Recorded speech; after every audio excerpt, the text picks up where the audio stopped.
সেনাবাহিনী ছাড়া বাংলাদেশে কি সুষ্ঠু নির্বাচন সম্ভব?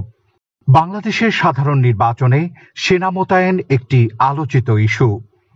বাংলাদেশে সেনাবাহিনী প্রায়শই রাজনৈতিক স্থিতিশীলতার জন্য নিরাপত্তা বা সাপোর্ট হিসাবে নির্বাচনগুলোতে উপস্থিত থাকে। প্রধান কারণ হল রাজনৈতিক সহিংসতা, সংঘর্ষ এবং প্রতিপক্ষ দলগুলোর মাঝে উত্তেজনা কমানো।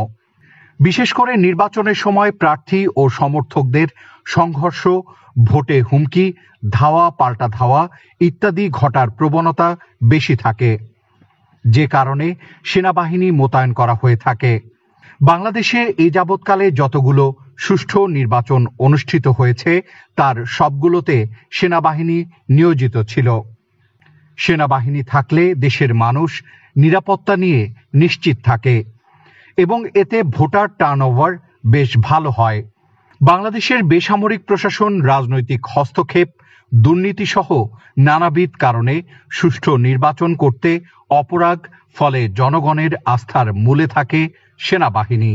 এটা দুঃখজনক যে স্বাধীনতার এত বছর পরও আমাদের বেসামরিক প্রশাসন একা একটি অবাধ, সুষ্ঠু ও নিরপেক্ষ নির্বাচন করার উপযোগী হতে পারেনি। তবে আশার কথা হলো সেনাবাহিনী এখনো একটি অবাধ, সুষ্ঠু নির্বাচন উপহার দিতে পারবে বলে দেশবাসী বিশ্বাস করে। সাবেক নির্বাচন কমিশনার ও বর্তমান সরকারের উপদেষ্টা ব্রিগেডিয়ার সাখাওয়াত হোসেন বলেন, নির্বাচনে সেনাবাহিনী মোতায়েনের আরেকটি বড় কারণ বাংলাদেশের মানুষের কাছে সেনাবাহিনীর ভাবমূর্তি। বাংলাদেশের মানুষ সেনাবাহিনীকে নিরপেক্ষ বাহিনী হিসাবে মনে করে এবং তাদের উপস্থিতিতে মানুষ নিরাপত্তার বিষয়ে আস্থা পায় বলে মন্তব্য করেন তিনি। আমরা যদি আমাদের প্রতিবেশী দেশগুলোর দিকে তাকাই তবে বলতে হয় ভারতের সেন্ট্রাল রিজার্ভ পুলিশ সিআরপি নামে আলাদা ফোর্স আছে। নির্বাচনের সময় তারা প্রাদেশিক পুলিশের চেয়ে বেশি ক্ষমতা রাখে এবং তারা সরাসরি নির্বাচন কমিশনের অধীনে চলে আসে।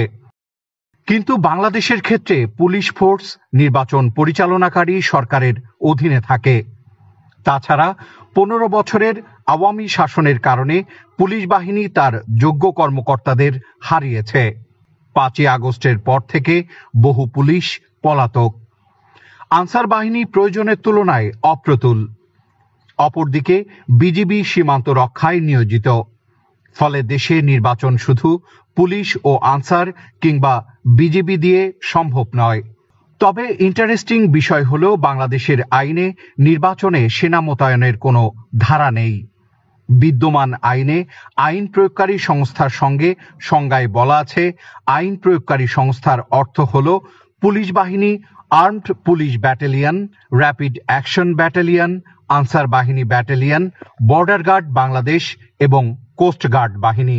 সুষ্ঠু নির্বাচন করার লক্ষ্যে 2001 সালে আরপিওতে আইন প্রয়োগকারী সংস্থার সংজ্ঞায় সশস্ত্র বাহিনীকে যুক্ত করা হয়েছিল। এই বিধানটি 2008 সাল পর্যন্ত ছিল। পরবর্তী সময়ে আওয়ামী লীগ সরকারের আমলে 2009 তাদের অশুভ উদ্দেশ্য হাসিলের জন্য এই আইনটি বাদ দেওয়া হয়। আইনে সশস্ত্র বাহিনী সংজ্ঞাভুক্ত না থাকলে নির্বাচনে সেনা মোতায়েনের বাধ্যবাধকতা থাকে না।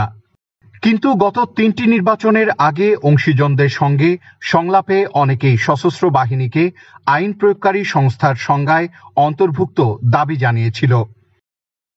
3টি নির্বাচনে সেনাবাহিনী টহলরত ছিল, কিন্তু আদতে তাদের স্ট্রাইকিং ফোর্স নাম দিয়ে ভোট কেন্দ্রের বাইরে নির্বাচন থেকে দূরে রাখা হতো। এতে ভোট কারচুপি করে নির্বাচনের আয়োজনকে বিতর্কিত করেছেন। তবে এবার সিচুয়েশন ভিন্ন। বর্তমান সরকারের দল নিরপেক্ষ চরিত্রের কারণে সবাই আশা করছে সরকার সেনাবাহিনীর সহায়তায় একটি চমৎকার নির্বাচন উপহার দেবে। তবে এখানে রাজনৈতিক নেতাদের সদিচ্ছার ভূমিকাও গুরুত্বপূর্ণ।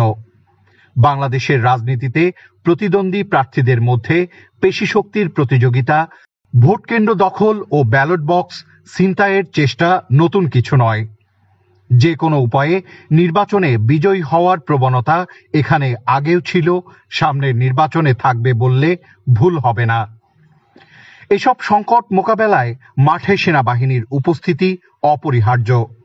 জনগণের মধ্যে এই ধারণা ব্যাপক যে মাঠে সেনাবাহিনী থাকলে নির্বাচন সুষ্ঠু হবে। তবে জনগণের এ আস্থার প্রতিদান দিতে হলে আইনকে যেমন তার পথে চলতে দিতে হবে, তেমনি সেনা সদস্যদেরও কার্যক্রমে কোনো মহলেরই রাজনৈতিক বা অন্য কোনো প্রভাব বিস্তারের চেষ্টা থাকা চলবে না।